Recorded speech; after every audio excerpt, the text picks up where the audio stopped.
Situation at Barangay Parudon Sur, Apari, Cagayan.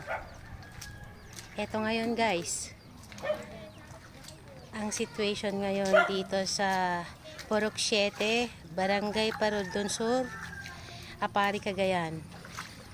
Dulot ng bagyong Uwan. Kasi nagpakawala sila ng Magat Dam. Ito ngayon, ang taas ng tubig. Ngayon lang nangyari dito sa harap ng bahay. Ang taas ng tubig. Ayan, muntik nang maabot yung bahay.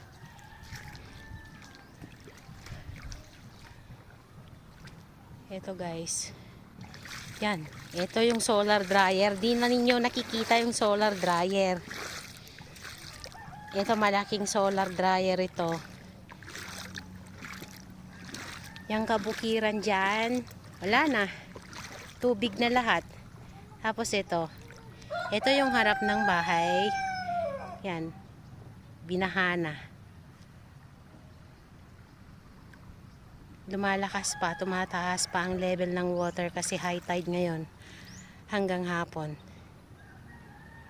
Yan guys, ang latest update ngayon dito sa Purok 7, Parudon Sur, Apari, Cagayan, Philippines. Dulot ng bagyong Uwan.